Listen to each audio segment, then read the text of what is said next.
Olá, amigos. Vamos dar início a mais uma preleção do Centro Espírita Allan Kardec de Campinas. E como sempre fazemos quando iniciamos uma tarefa na Casa Espírita, eu vou convidar a todos para que elevemos os nossos pensamentos e possamos fazer uma pequena oração para harmonizar o ambiente fluídico desse momento. Então vamos elevar os nossos pensamentos a Deus e ao Mestre Jesus, pedindo para que eles estejam conosco nesse momento, da mesma forma que os bons espíritos possam nos acompanhar também nessa tarefa, fazendo com que tenhamos clareza na exposição e que todo aquele que nos acompanhar das mais variadas formas possam também assimilar com sabedoria e com inteligência a mensagem que será aqui transmitida. Se conosco, Mestre querido, hoje e sempre. Dessa forma, então, a gente vai dar início à segunda parte do capítulo 17 do Evangelho segundo o Espiritismo, cujo tema é Sedes Perfeitos. Nós vamos ver os itens 7, 9, 10 e 11. Então, esse capítulo começa com o tema O Dever. O dever é a obrigação moral que todos nós temos para com Deus e também temos para nós mesmos, e mais ainda com relação ao nosso próximo. O dever, ele está presente nos menores atos da nossa vida, como também naqueles de maior relevância, os mais elevados. Mas devido ao nosso pouco conhecimento que temos no momento, ele se torna muito difícil de ser cumprido. Não é fácil a gente cumprir o dever. Pensamos que ele é muito complexo, até mais do que é. E nem sequer nos lembramos de todos eles, ou seja, a gente às vezes esquece de todos os nossos deveres. Mas também nos esquecemos que a orientação devida para o cumprimento dos deveres, ela já está latente dentro da nossa consciência. Ela já está dentro de nós. E às vezes no processo de adormecimento. Então ele precisa ser despertado. E também encontramos referências importantes de estudo do dever no Evangelho, como estamos fazendo agora nesse momento. O dever começa no ponto em que ele alcança a tranquilidade do outro e acaba no limite que não desejaríamos que ninguém ultrapassasse com relação a nós mesmos, com relação às nossas atitudes. Então é muito até fácil da gente encontrar esse limite.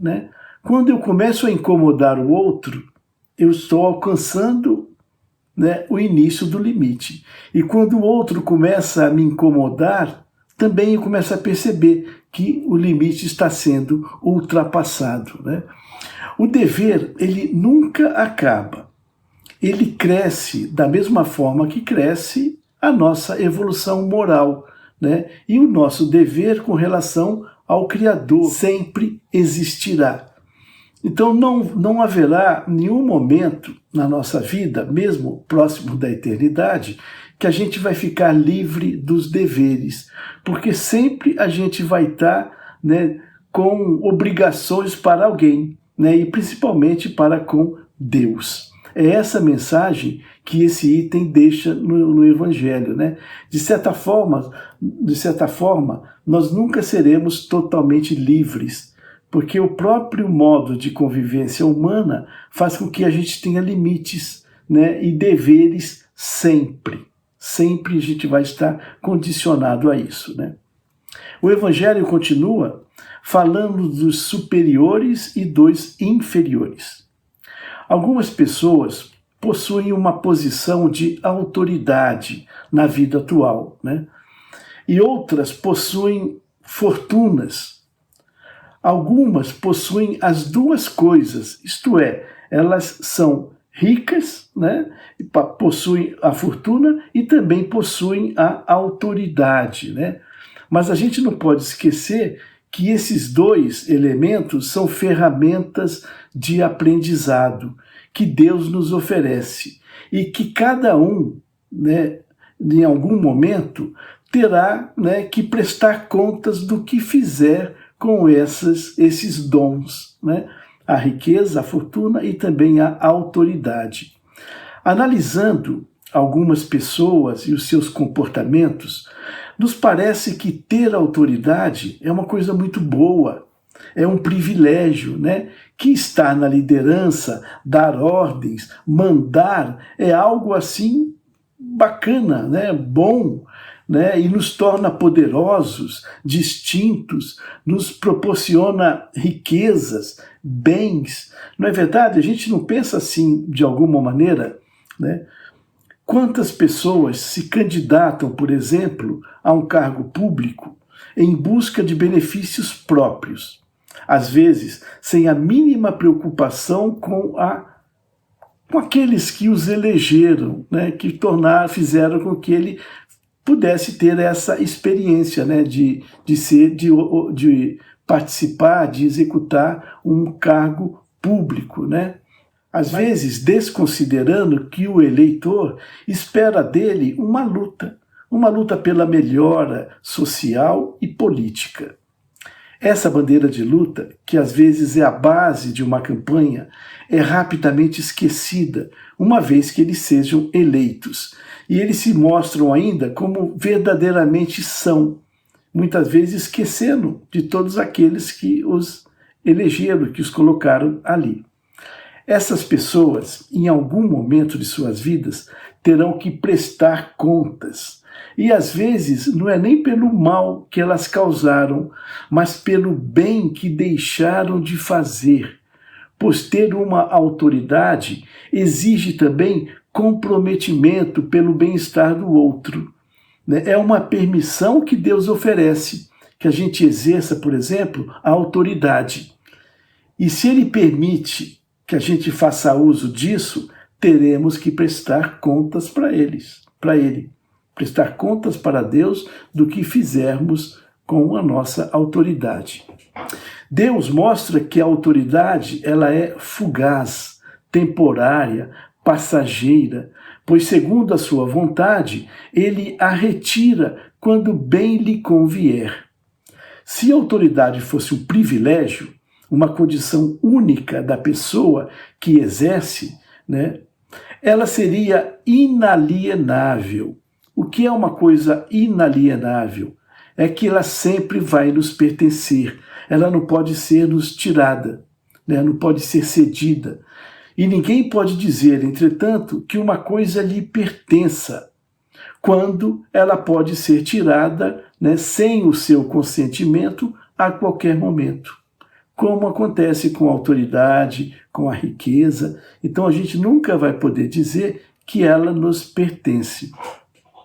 Na verdade, Deus concede a autoridade a título de missão ou de prova, conforme lhe convier, e da mesma forma ele a retira, quando achar que assim deva ser feito, né? Portanto, aquele que tem autoridade hoje não deve fugir da responsabilidade, pois ele responderá pela boa ou pela má orientação que der aos seus subordinados. E responderá também às faltas que estes subordinados cometerem, em consequência de uma má orientação ou dos seus maus exemplos, né, que ele prestou, que aquela autoridade prestou. Tudo isso será responsabilidade de quem os orientou e os liderou, ou seja, aquele que detém a autoridade. Ele será responsável, sim, pelos atos ruins que a sua influência provocou nas outras pessoas. Então, é uma missão bastante dura ter autoridade.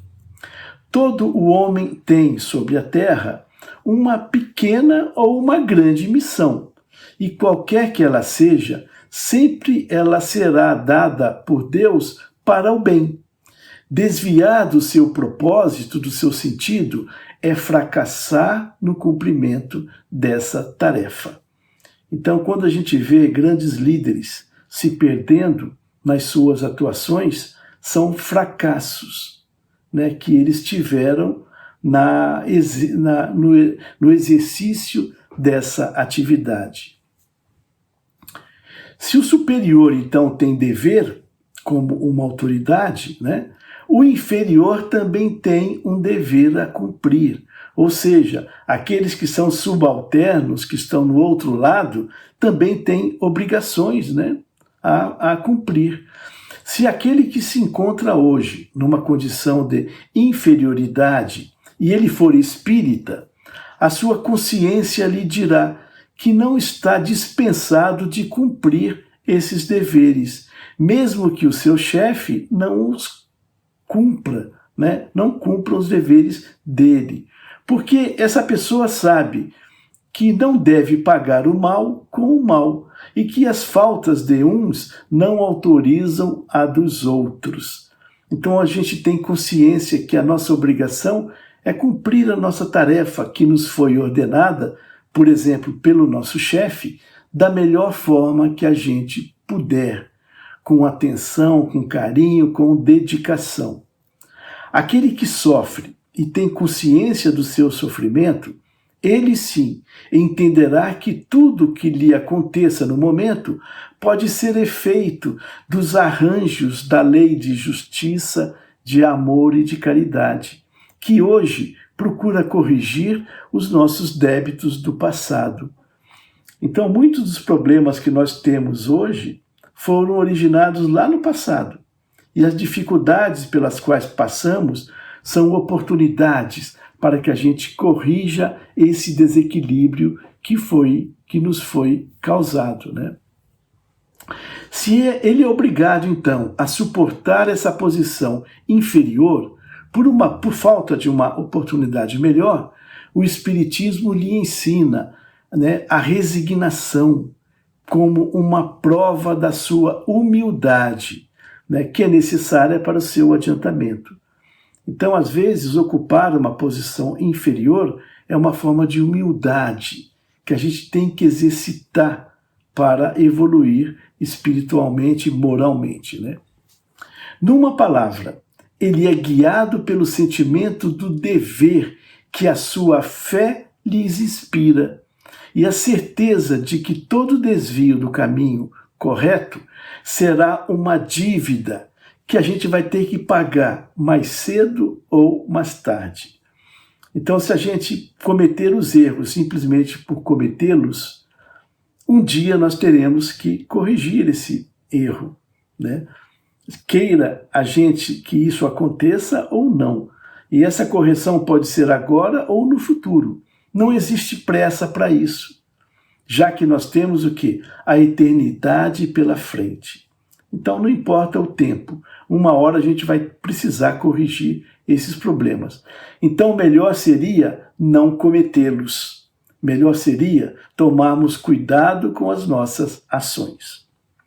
O Evangelho continua com o tema O Homem no Mundo.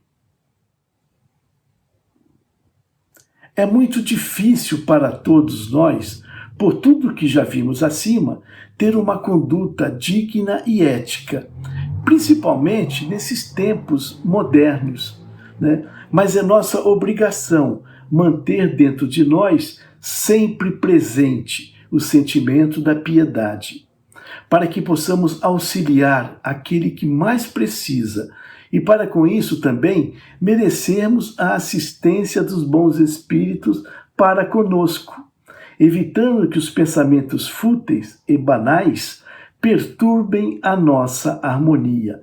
Então, como Jesus já dizia, né, é importante vigiar os nossos pensamentos, né?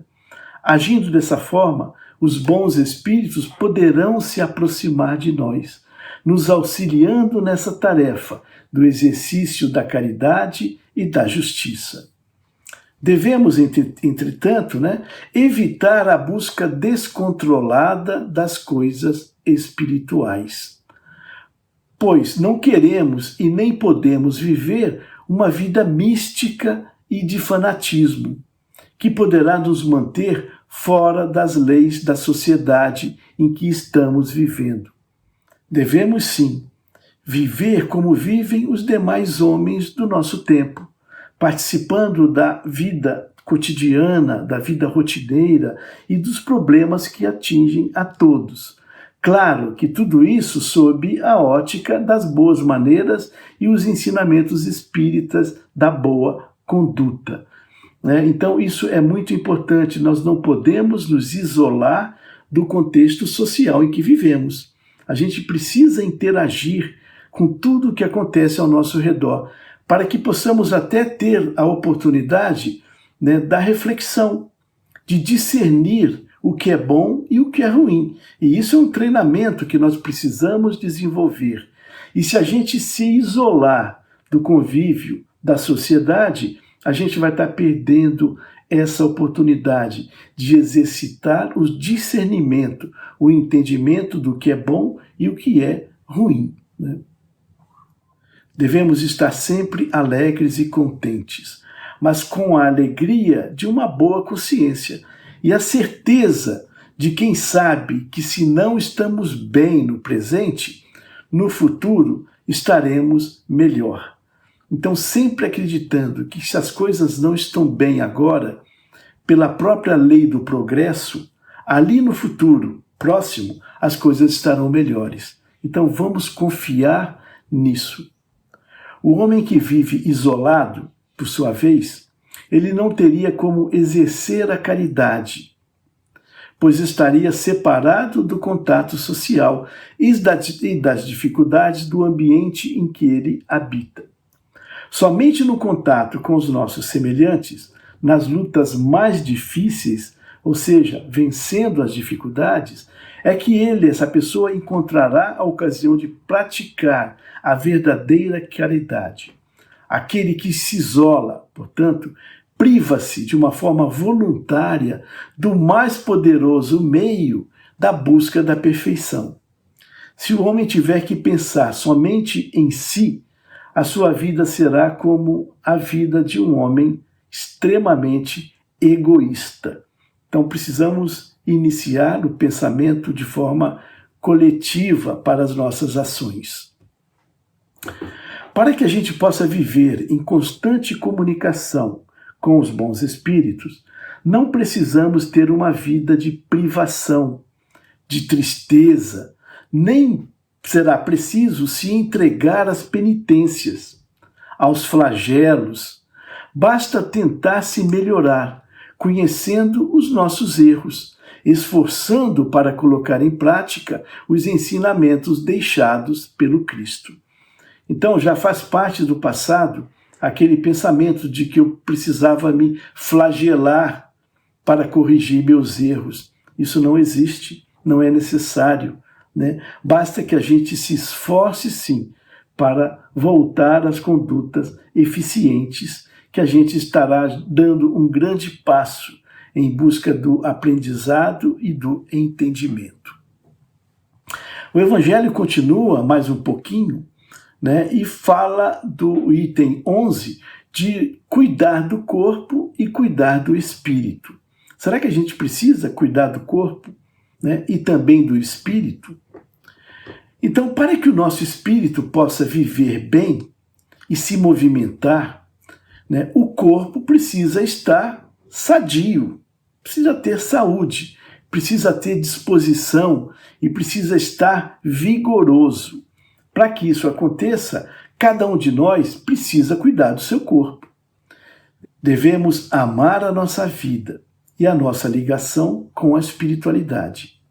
Mas é nossa obrigação cuidar do corpo que temos, pois ele é um instrumento da alma.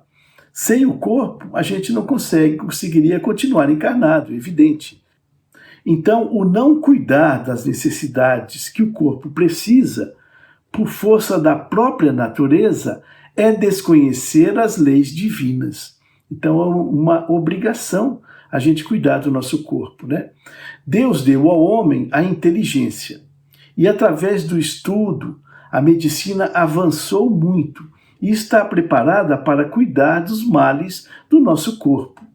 A parte espiritual que nos compete é vigiar os nossos pensamentos.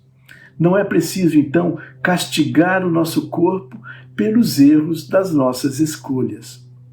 A perfeição não está na penitência, da autoflagelação e do autocastigo, às vezes com dores e flagelos de pura crueldade. Mas o grande dever, esse sim, é cuidar das reformas que devemos aplicar ao nosso espírito. E esse é o meio de nos tornarmos mais próximos da vontade de Deus e o único meio que conduz à perfeição. E sem deixar de lembrar que toda doença, sem exceção, começa primeiramente no componente espiritual. São nossas invigilâncias, nossos maus pensamentos é que começarão a trazer desequilíbrio no nosso perispírito. E esse desequilíbrio poderá se manifestar no corpo físico através do quê? Das doenças, né? Então, resumindo o que nós vimos, a gente poderia lembrar: devemos cultivar a virtude, devemos ter um cuidado com a ostentação, né? E também devemos cultivar as nossas boas atitudes. Se tens a graça da liderança e da autoridade, atue com benevolência, entendendo que elas são ferramentas de crescimento e que um dia aquele que usa terá que prestar contas da sua utilização. E a gente vê hoje quantos líderes se perdendo na administração de seus mandatos, né? Então que a gente possa ter mais benevolência quando pensar nessas pessoas, porque elas estão adquirindo comprometimentos severos para suas vidas futuras. Se nós somos subordinados, devemos agir com resignação, cumprindo essa tarefa com dignidade e se preocupando fundamentalmente em iniciar a sua reforma íntima o quanto antes for possível, pois ninguém sabe o que o futuro nos reserva, né? E principalmente, né, no próximo segundo. A gente não sabe o que vai acontecer conosco, então não devemos deixar para amanhã a melhora que a gente possa conseguir hoje, porque a gente não sabe, na verdade, o que vai acontecer conosco no momento seguinte, no segundo seguinte, né? Porque o nosso futuro, na sua essência, está nas mãos de Deus. Então, meus amigos, era mais ou menos isso, né, que eu gostaria de transmitir a vocês, de compartilhar esse momento de estudo, né, desejando que vocês se sintam motivados para ler o Evangelho segundo o Espiritismo, o capítulo 17. Né? Nós falamos dos itens 7, 9, 10 e 11, mas o convite se estende a todo esse capítulo que tem o tema de sede perfeito. Então, eu tenho certeza que isso trará momentos de bastante satisfação e conhecimento para vocês. Nós vamos então finalizando as atividades desse estudo e vamos fazer, antes de finalizar, uma pequena vibração, né, para que ela sirva de agradecimento a todos os bons espíritos que estiveram nesse momento conosco. Então, mais uma vez, convidando para que todos nós elevemos os nossos pensamentos a Deus, ao nosso Mestre Jesus e aos amigos espirituais.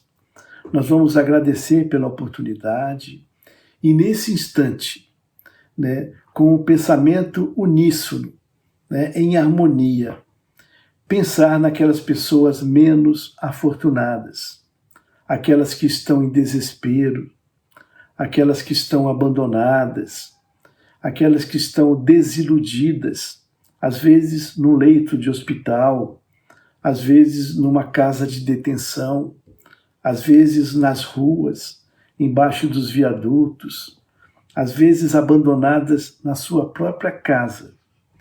Que possamos então, nesse momento, desejar profundamente que esses sentimentos gerados nesse ambiente possa tocar o coração dessa pessoa,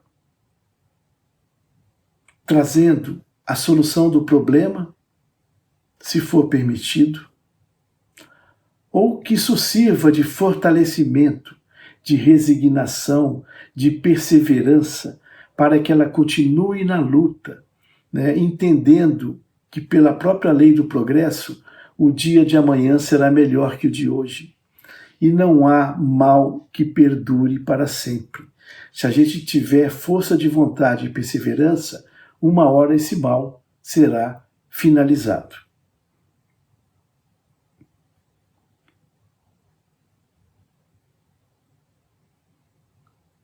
Vibremos também nesse momento pelas nossas famílias, por cada um daquelas pessoas que nesse momento estão na nossa casa, compartilhando conosco esse espaço, que a gente possa fazer uma visita mental a todos os cômodos da nossa casa, substituindo as energias mais grosseiras que porventura lá estejam, por essas energias salutares, benfazejas, de fortalecimento, que a gente possa fazer a transformação fluídica do ambiente da nossa casa, que ele possa ser harmônico, a ponto de todos aqueles que lá dividem o espaço conosco possam sentir essa harmonia presente, para que todos aqueles que nos visitam também possam sentir o ambiente fluídico harmonioso que está acontecendo no nosso lar.